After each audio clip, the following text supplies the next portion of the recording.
The heart of my home is the kitchen. And at this time of the year, it's the perfect place to gather and celebrate the festive season. Merry Christmas, everybody. For me, Christmas is all about rustling up some fantastic food and eating it in the company of my favourite people.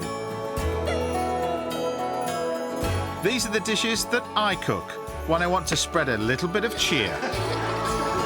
These are my Christmas home comforts.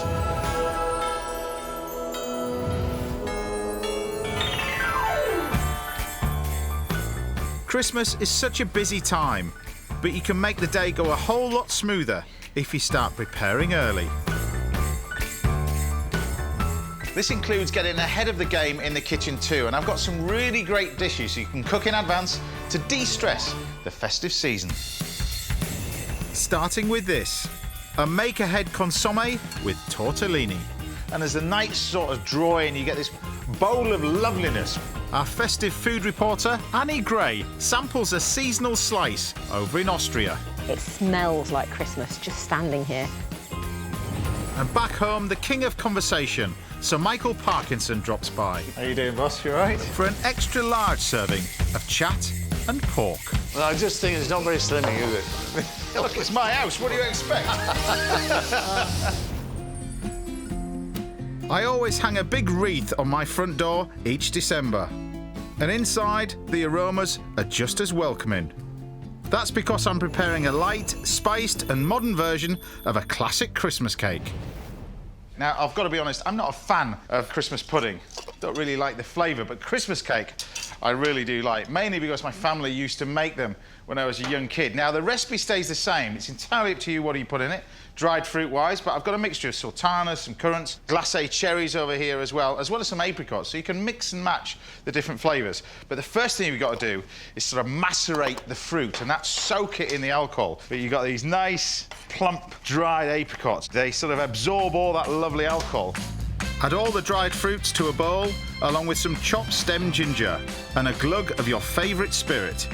Mine is single malt whiskey. We just put a small amount in. Just a little bit. And then you leave this so it plumps up. And every sort of half an hour you can go to the bowl and give it a sniff. Next, add the zest and juice of an orange. Give it a final stir, cover it with cling film, and leave the fruit to steep in the alcohol for at least 24 hours. To make the cake mix, start by creaming together 175 grams of dark brown sugar and soft butter, followed by 3 eggs. Now, if you're unsure, crack these into a bowl first, otherwise you're going to end up with bits of shell. And you add the eggs one at a time. If you add all the eggs all at once, the mixture separates and splits. It's a good idea just to drop it down a gear once you add the eggs, so otherwise it starts to spray it all over your kitchen. And let's be honest, I've got enough decorations in this place. Now put in a teaspoon of mixed spice and ground ginger. Add 175 grams of plain flour and then stir in your boozy fruit. Now, traditionalists and purists say, as you're stirring the mixture, you're supposed to make a wish. Now, I shouldn't tell you my wish, but I'm going to do while I'm stirring this. I want a clutch assembly for a 1948 Maserati. If anybody's got one. Something about this, when you're making it, even before you put your Christmas decorations up, this is Christmas in a bowl. So just lightly mix that together. You've got this nice sort of texture, which is exactly what we're looking for. With your mix done, grease a ring-shaped baking tin with some butter and wrap the sides in baking parchment to stop it burning. Then pour in your batter and pop it in the oven to bake for 1.5 hours. When it's ready, let it cool slightly and then reach for the bottle again. Now, the key to a good Christmas cake is this next bit. You need to feed it like Christmas pudding. And to feed it, you feed it alcohol with whatever weapon of choice you want. And the idea is every week in the lead up to Christmas, so it's starting to soak in to that nice cake, to keep it lovely and moist, And then to glaze it, we make a simple icing. 200 grams of icing sugar, and then some glycerine or glucose. It's entirely up to you which one you use, but about a tablespoon-ish, which is basically just a sugar syrup. And then 1 egg white. And this is where you get the texture of this icing. You don't want the yolk, I just want the white. As the icing whips, loosen the cool cake from the tin with a knife and a gentle squeeze. Tip out onto a plate or cake stand, then give it another drizzle of alcohol. And then what we can do is then top it with this lovely icing. I'm not going to use a piping bag or anything like that. It's just really nice and rustic, and you just dollop it over the top. You don't want to start spreading this too much, otherwise it's just basically just going to rip the cake off. You're going to do it bits of cake mixed in the icing. So put a decent amount on to start with. Grab yourself a knife, and we can then start to smooth it out. It's nothing too fancy. Finally, just to finish this off, I've got these amazing sort of candied fruits. These are pears, a little bit of pineapple, nice bit of orange, and we just chop them up. When you get sort of candied fruit like this, it's so fantastic just to put it on whole. Just put a few of those on there. Satsumas, even kiwi as well. And there you have it, my classic Christmas cake with a twist. It's entirely up to you which alcohol you use, rum, brandy, Armagnac. But what makes this really special is the flavour when you taste it.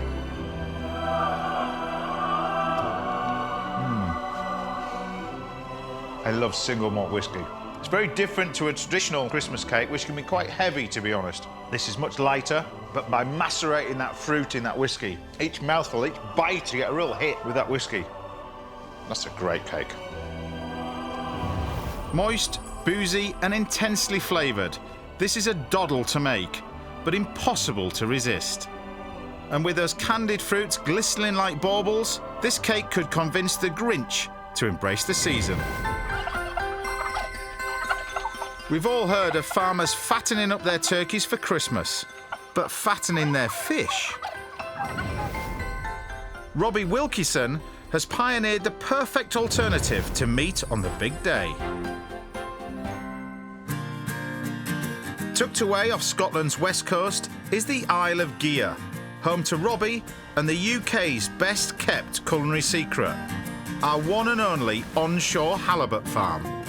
On the site as a whole, we probably have about 120,000 halibut of various sizes and various ages. It takes an average from fish being hatched in an egg to market, it takes about 4.5 years.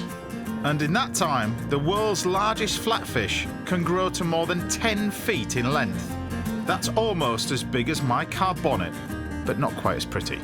Some folks say it's not a particularly bonny looking fish, but I think they're pretty beautiful.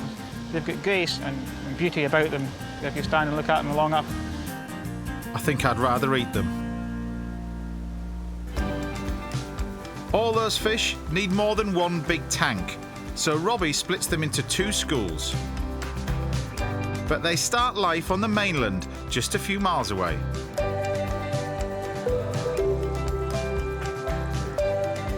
Well, in the hatchery, basically it's where the fish starts out. And there they grade them to a certain size, and then once you reach 80 grams to 100 grams, the biggest fish gets sent over here, and we grow them on from 80 to 100 grams up to sort of an average weight of 4.5 kilos. The hatchery opened in 1991, but it took another 16 years to perfect the art of raising these fabulous fish. Worth the effort though, because the numbers in the wild were dwindling. They're predominantly a North Atlantic cold water fish. They're an endangered species in the wild. They're a very popular, high-value fish for fishermen to catch.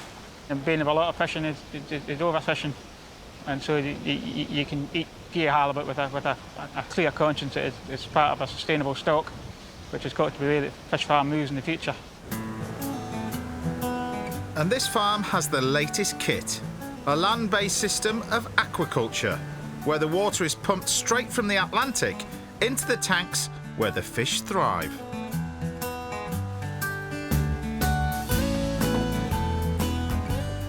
We've got an Atlantic halibut, and we're just taking it out to give it a check before we harvest it. And we're just checking fins. The eyes are still there. Fins are all in good condition, and it's ready for the Christmas market. a nice female fish, maybe 7.5 kilos. We harvest every week. We harvest every Sunday, and we harvest about 300 fish a week. On the run up to Christmas, that order will double. It'll double to about 600 fish for the couple of weeks before Christmas, just as the restaurants gear up to serving up the finest quality fish that they can find to keep the customers happy with something different. Although demand is high all over the UK, not all the halibut make it off the island. Some of its 160 inhabitants get a taste too. Tonight, local chef Gordon McNeil is preparing a festive feast at his restaurant for Robbie, along with his friends and family. It's fantastic. You can't really go wrong with it. It's this little chef's baby. Pan-fried, grill, char grill, barbecue, oven bake, with lots of different ingredients. It's fantastic. It's great as a fish because it's very meaty. There's so much you can do with it. With all the ingredients that are around in the festive season, it's great. At £12 a kilo, this isn't exactly your everyday fish, but it's always worth trying something a little different at this time of year. Smoked Christmas canopy, anyone? The beauty of smoked halibut is you can put it with a lot of meaty things like horseradish, chestnuts, cranberry, and they'll fit in wonderful. So after 4 years in the water and just 1 hour in the kitchen, how well does it go down? I think it makes a really lovely change from your turkey or your roast, and I think something like halibut adds a really different dimension to a Christmas meal. Christmas Eve special around ours is halibut for supper. It's really light and a great thing to eat just before the whole Christmas day. Oh, it's great after all the hard work put in by all the team over the year, from the hatchery right the way through to the chef. It's great to sit back and just relax and enjoy a bit of halibut from produced in Gigha. Whether you live on the island or mainland, you don't need an excuse to buy this delicious fish at Christmas time. I'd eat it just for the halibut.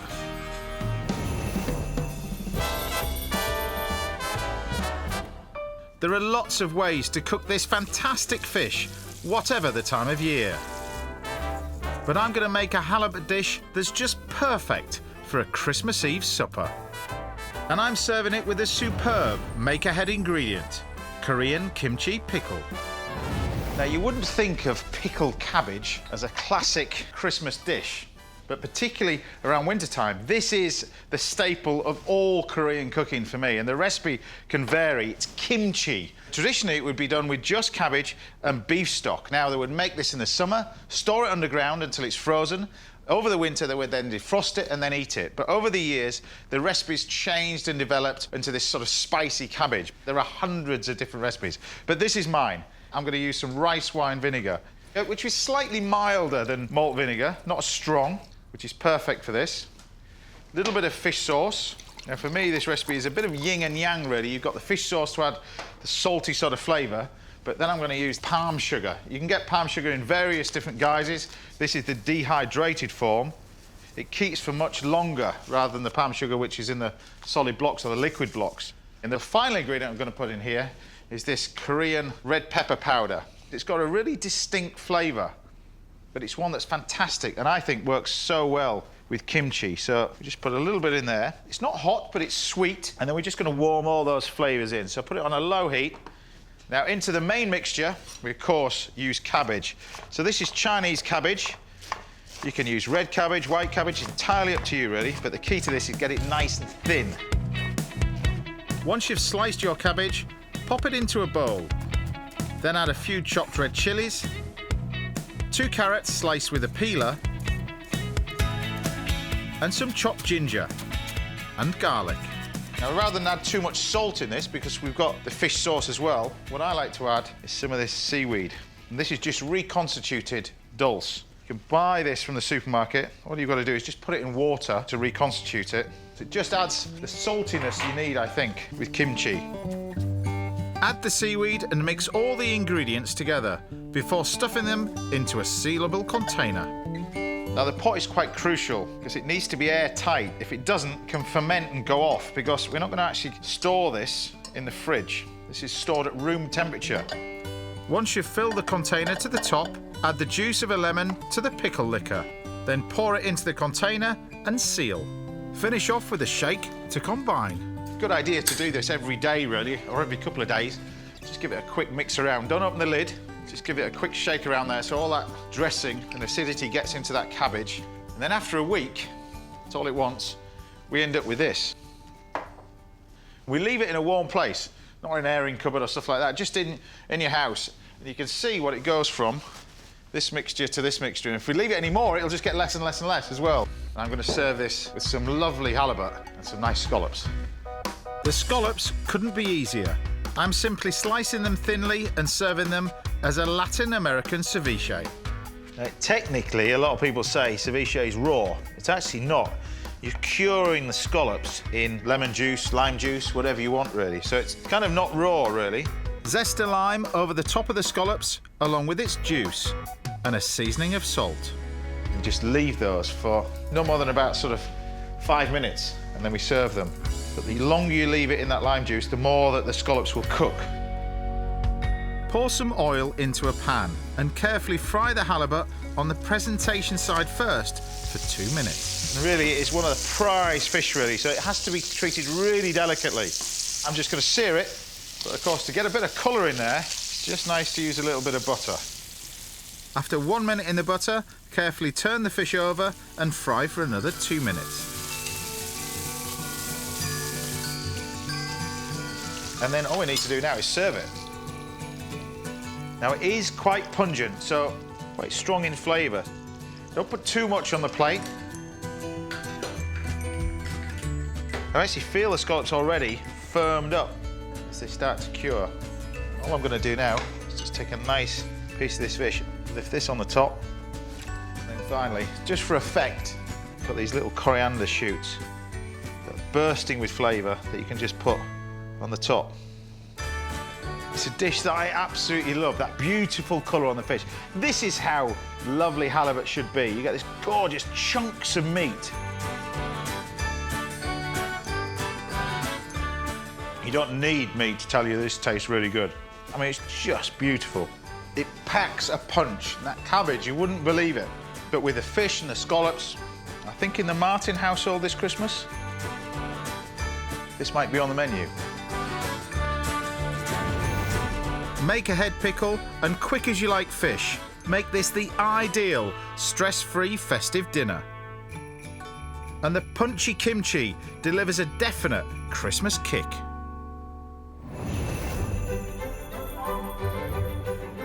As well as making savoury dishes in advance, you can also get ahead of the game with your baked treats. We all have our favourites at this time of the year, but one in particular has outlasted them all. As food historian Ivan Day explains.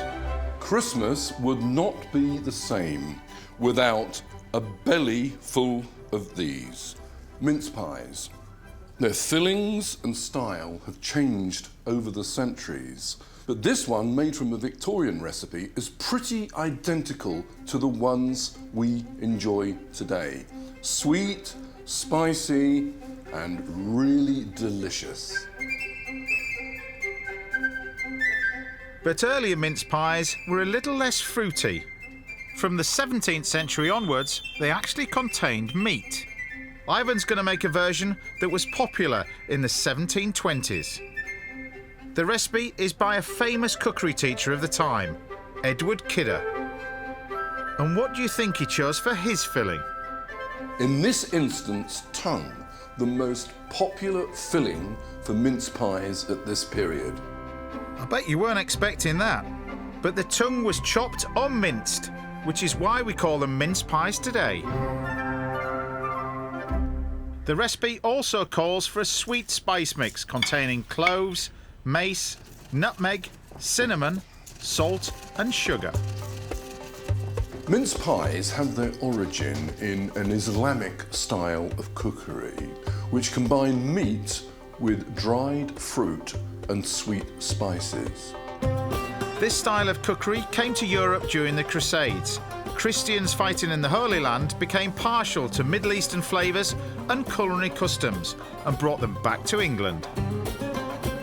The notion of combining meat with sweet flavours might seem strange nowadays, but until the time of the First World War, it was perfectly normal. Ivan adds the sweet spice mix to the bowl of currants and sugar. along with 2 chopped apples and the zest of an unripe lemon. One of the rather puzzling ingredients mentioned in Gigha's recipe is this. This is a citron, or a chedrat, which is very commonly used in this type of cookery. And this one has been preserved in syrup. There's a bitter orange and also a lemon. So I'm going to shred those up too. Today's Christmas is hard to imagine without mince pies. But back in the 17th century, Oliver Cromwell banned them, along with many other festive traditions. People wanted their Christmas traditions back, and many people celebrated Christmas secretly until 1660, when Charles II was restored to the throne. And before too long, mince pies and other seasonal delights were back on the menu. And as their popularity grew, so did the huge variety of fillings on offer, including fish and lobster. But regardless of their contents, one problem still had to be solved. These ingredients cook very dry inside the pastry, so they needed to add something else to give it succulence. And of course that was good old-fashioned fat in the form of suet. With the filling mixed, Ivan can move on to the pastry case. Unlike today's round and regular mince pies, Gigha's 18th century versions had rather intricate designs. The illustrations in the cookery books are clues for you to cut templates made out of what was called pasteboard, what we call cardboard.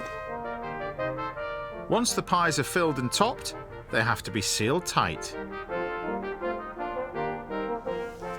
This tool here, which has got a nice pair of crimpers on the end, so I join the top to the sides and get that pattern that everyone will recognise. And finally, all I have to do is to make a vent hole. My Gigha-shaped mince pies are now ready to be baked. While the pies are in the oven, it's time to relax and study some of the superstitions that have swirled around these little treats in the past. There are many myths and folklore about mince pies. One tells us that you had to sit up all night on Christmas Eve in case a ghost came to steal them. Well, that's one Christmas spirit we can do without. Thanks very much.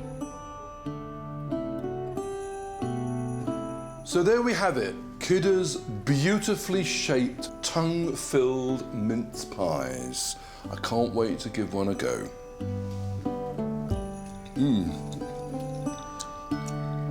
It's actually very tasty, but I can't detect the meat at all because the spices and the fruit overpower it. I think it's the texture of the meat that comes through. It's very succulent. It's actually very delicious. These mince pies can be made weeks ahead, taste really good, and they are the original Christmas make-ahead. So we now know the history of Santa's favourite snack. But we need to make sure there's a few left for him when he comes down the chimney, Ivan. Belt-busting food isn't compulsory at Christmas, so why not try something lighter instead? This one packs so much flavour, and it's the ideal antidote to seasonal stodge. Now, one of my favourite dishes to make in advance is consomé, and it's one of those dishes that have kind of fallen out of favour, really, I suppose, over the years. People think it's more complicated than it is. It's actually really simple. Roughly chop a couple of carrots and 1 leek and throw them in a pan. Next, chop some fresh thyme and add it to the pan along with some good quality lean beef mince. Then whisk 2 egg whites together. It's the whites that will clarify and clear our consommé to give it that classic appearance. Add the whisked egg whites to the pan along with some beef stock. Then bring it gently to a simmer for 1.5 hours. Don't boil or stir it, because as the egg whites set, they capture anything that could cloud the consommé. While this cooks, I can get on with the pasta. Now for a tortellini, I'm kind of going to cheat really. I'm going to use some pate. I'm stuffing the tortellini with the pate, and once made, They can be kept in the freezer for months. But first, I've got to get my pasta rolled as thin as I can. It's a good idea to roll it out a couple of times through the machine, just to make sure it really is thin. I'm going to cut this roughly in half, like that, and then we can start to fill it. Lay 2 neat rows of pate filling on the pasta sheet, and then brush around each ball with a little water. Next, lay another sheet of pasta on the top, and use a biscuit cutter to cut out your shape. And what I'm going to do now is just basically take this mixture, fold it over, simply wrap both ends around your finger and press to secure. It doesn't have to be perfect. I just think they look nice. Purists probably be screaming at the TV now, but I just think they look so much nicer. Continue cutting and shaping your pasta. You'll need 3 for each serving. And then place them in the fridge. Now time to check on the consommé. If I lift a bit out in the spoon, that egg white is doing its thing. You can see that starting to clear that once cloudy stock. See that? Already starting to come through. You've got bits and pieces in there, but those bits and pieces will actually start to clog up and solidify together as it cooks. This dish does call for a little time and patience. But while the consommé does its thing, you can do yours, especially if it's Christmassy.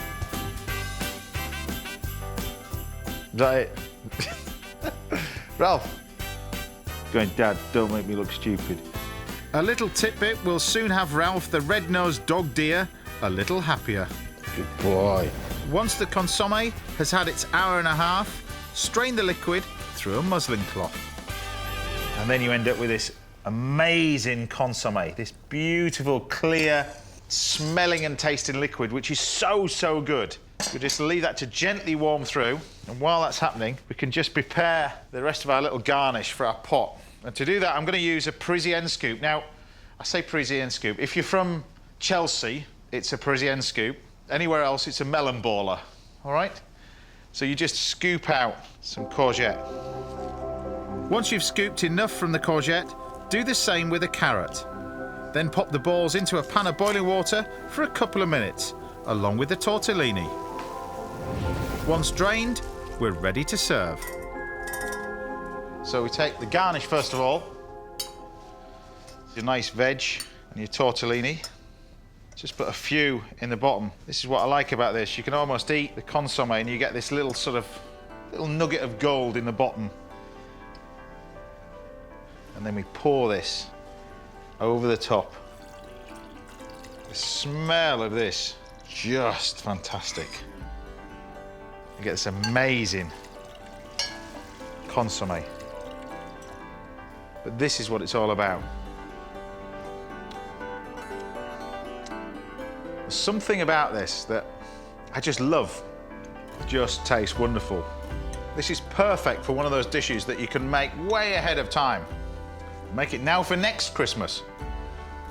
Simple, tasty, and delicious. This may be a soup in a cup, but it's unlike any cup of soup that you've ever tasted. A rich, deep broth with a light-filled pasta, and it's freezer-friendly too. Make-ahead dishes like these provide a fresh, modern twist on Christmas fare, but some traditional recipes can be made well in advance too. Our festive food reporter, Annie Gray, has been hunting out some fantastic seasonal bakes in the capital of Christmas, Austria. Nothing beats the glistening lights and sweet smells of mulled wine and spicy cakes like these. Before visiting Austria's street markets, I went high up in the mountains of the Tyrol. There, I met a family keeping the Austrian Christmas baking tradition alive. I travelled to the small town of Niederdorferberg to learn how to make their time-honoured Christmas bread, along with the traditional seasonal butter that goes with it. Farmer Peter Bischofer is getting me started. I've never milked a cow before. Okay, und schnell. There's a sort of sucking motion, quite strong, I suppose, just like a calf sucking at a teat, but it's surprisingly tuggy. What's remarkable is that I'm seeing these cows being milked now, and in half an hour or so, the milk will be shooting down the mountain. Yes, you heard me right. The milk is carried on a unique network of zip wires that extend from 30 of the most remote mountain farms straight to the dairy. Sadly, this is one car I can't hitch a ride on. The main products they make here at the dairy are cheese, kind of big Emmentaler and mountain cheeses, and also butter. And in particular, a type of butter called Festive butter. Dressed and scrubbed up for the occasion, I'm about to have a go at making this very unusual Christmas treat. This type of butter is made all year round, usually in these plastic moulds with fairly plain designs on. But at Christmas time, they do something really special, which is to use these old wooden moulds which have a particularly seasonal design on. I've made butter before, but I'm used to the English way of doing things, where we would press out loads of the buttermilk, and it's usually a pasteurised cream that I've worked with before. This is a sort of cultured sour butter. Very interesting. It smells lovely. Don't worry, gents. I've got this.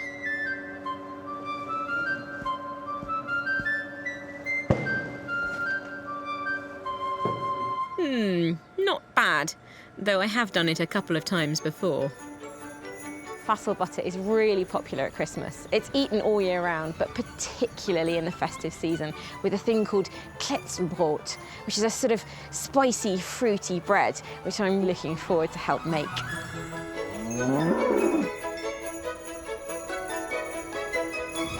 And when it comes to baking that bread, Peter's mum, Anna, is the unrivaled expert. Hallo, Anna. Hallo, Annie. Hallo. Wie geht's?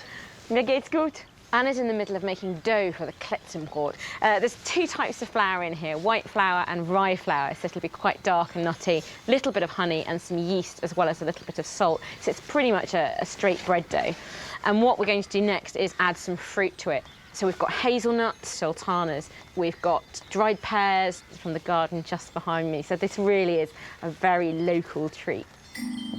Local and loved by each and every generation. Anna got this recipe from her mother, and she's been cooking it, she says, for more years than she can remember. So it's a real family recipe. I can really imagine that if you're up on the fields above the Tyrol, that a slice of this and a bit of Festive butter would keep you going all day. This is a traditional Christmas bread around in this region. It's eaten throughout the winter, a really good thing to welcome guests. And Anna says her children really like it, and her grandchildren as well. But this really comes into its own at Christmas. And I have to say, it smells like Christmas just standing here. This is das originale Kletzenbrot. Anna leaves the bread to rise for about 30 minutes. Then, after baking in the oven for an hour, it can be enjoyed by the whole family and one lucky guest. Yeah. The bread lasts for about 2 months once it's been cooked, as long as it's kept in a cool room. So it's absolutely ideal for a winter treat, because you can eat it throughout December and keep going until Twelfth Night.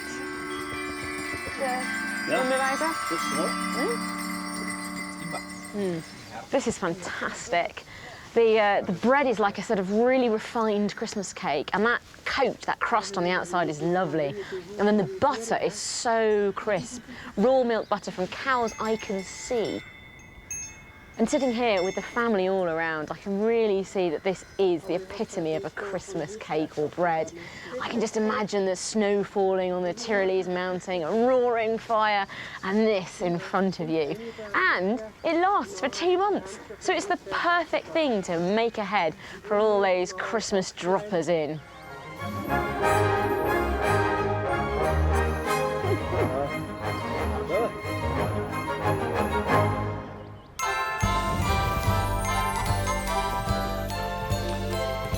Christmas means good food, old friends, and great conversation. And today, I've got all three. How you doing, boss? You all right? Good to see you. Yeah, you too. Because the king of TV chat, Sir Michael Parkinson's dropping by for dinner. We're both proud Yorkshiremen and huge pork lovers. So today, I'm cooking him the best present I can think of. Now, I know you're a big fan of this particular meat as well. I love pork, absolutely. I hate turkey as a Christmas dish. Right. I hate turkey full stop. And this is the perfect Christmas dish in my view. Wonderful. I'm looking forward to it. What do you normally have it with? How do you normally have yours then? Well, I just have a loin of pork, basically. The big crispy thing is all that stuff, all that bit, you know, the traditional apple sauce and all that. So do you venture into the kitchen then or not? Not if I can help it. I mean, I learned how to cook when I was a kid. Well, hopefully you're going to learn a little bit more now. Because what we've got in here, we're going to basically do spare ribs and pork belly, but with a barbecue sauce. Yeah. Right, and it's really simple, I promise you. Yes. All right? It's fantastic, full of flavour, tastes delicious. I start by placing the ribs and pork belly into a large saucepan and covering both with cold water. Are you all right with a knife? Depends. What do you mean? It depends on what? Depends on what with. Right. You all right with that one? Yeah. Armed with that. It's very sharp, all right? Yeah. So, carrots, first of all. Big pieces, little pieces. Decent pieces, like that. Like that. We're going to chop it all up. So what was Christmas like for you then? It was at home. The restaurants were unheard of. Yeah. Everybody chipped in. I had an auntie who was a wonderful pastry chef and... this one. And thanks. Yeah. And downwards, that way. Pastry chef and your fingers. Made lovely mince pies and things like that. Right. And my granny always did the main course. Yeah. And my father would do the potatoes. Yeah. Because he liked them crispy and all that stuff. I'm being very careful because I nearly chopped my finger off the other day. OK. That's it? It's fine. Okay? That's fine. That's all right. That's all we need. Add the chopped carrots and onions to the pan, along with some Christmas spices, including cinnamon, bay leaves, star anise and cloves. Bring this to the boil and gently simmer this for about an hour. OK. Yeah. Now, while that's simmering over here, we're going to make our amazing barbecue sauce, all right? So, have you ever made barbecue sauce before? Never. Never? Oh, it is the first. Well, you can go home and impress the wife because you now know how to make barbecue sauce. Even with 3 ingredients is all you need. We're going to glam ours up, but all barbecue sauce is light brown sugar, soy sauce, and ketchup. Wonderful. Sounds simple enough, yeah. That's it. Now, because we've got the pork in here, and I've got to do something special for you, we'll then just use the Bramley apples, all right? Which I absolutely love. So we're going to use those as a base. Apples are great with pork, which we know you love. Yes, indeed. And it was an important sort of cut of meat for you around Christmas time, wasn't it? We had a pig. We used to club together, about 8 of us, and buy this pig. Right. And we used to get it back of our next-door neighbour's garage and keep it there for all year and feed it and all the potato peelings and all that stuff. And then the gamekeeper used to come down and kill it. And it lasted till Easter time, I suppose. But then one year, somebody nicked our pig. Somebody nicked the pig? Pinched it. Maybe that didn't go down too well with all It did not, absolutely not, no. It was a very bad Christmas after that, I have to tell you. So what was replacing the pig when somebody nicked it? I think a bacon sandwich. Now melt some butter in a pan and cook the apples for a few minutes till they're soft. Next, add the sugar, soy sauce and chili ketchup. Then add some teriyaki sauce, tamarind and maple syrup. Bring the sauce to the boil and stir on the heat for 5 minutes until the apple is smooth. Oh, it's wonderful. I mean, that is dreamy. Beautiful. All right? Yeah, lovely. So what's Christmas like for you then now at home? You have all the family around? Or? Been in Australia for the past, I suppose, 20 years or more. In the main at Christmas time. Right. So you have then the Australian equivalent of what we try to do here. And what's that like? Well, I mean, it's madness because what they do, they pretend it's cold. So it's about 85, 90 degrees in Sydney. We're in this restaurant and Father Christmas arrives outside, the sleigh bells and all that, and gets out the sleigh and falls down because he collapses through heat stroke. So then we have this problem of taking his beard off and all that. It's not the same as in Yorkshire, though. Once the ribs and the pork belly have cooked, allow them to cool in the pan. Then place the ribs onto a baking tray and put the pork belly to one side. The great thing about this is you can make these in advance. Right, stick these in the fridge, in the liquid, and forget about it. I think that's everything out of there. What was that thing that came out? What's that? What was that? It's a piece of... Cinnamon stick. Oh, I see. Oh. Did you... thought it was just a piece of wood that piece fell of firewood, yeah. Bit of firewood. What it looked like. Can just put it. There you go. Now spoon half your barbecue sauce over the ribs and place them in a hot oven for 10 to 15 minutes, basting halfway through.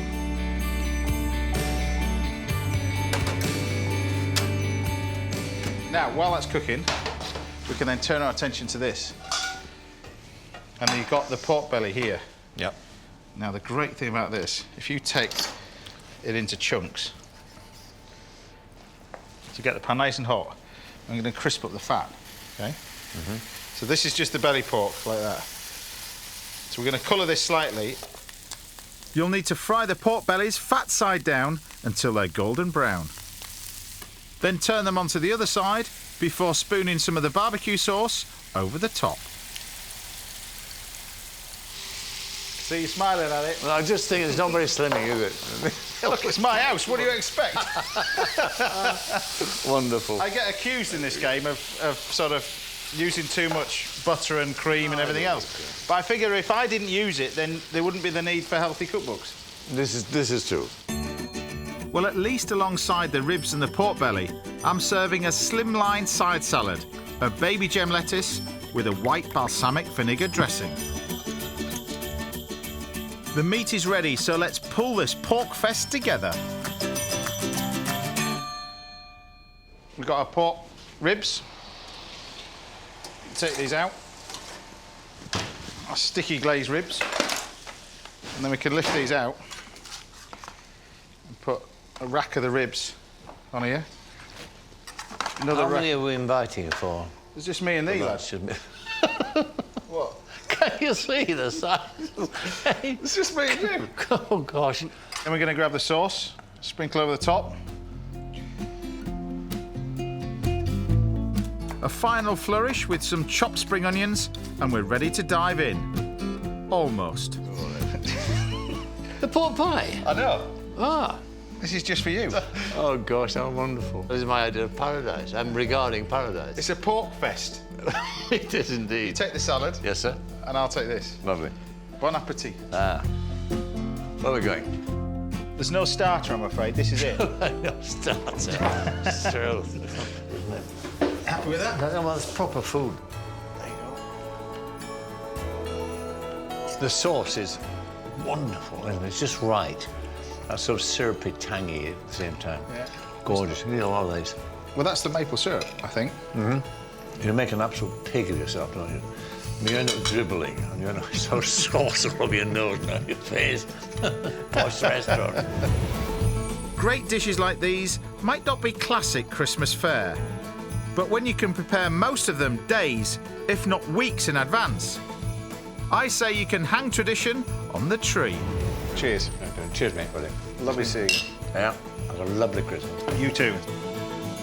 Plan ahead, and it might just be the best Christmas ever.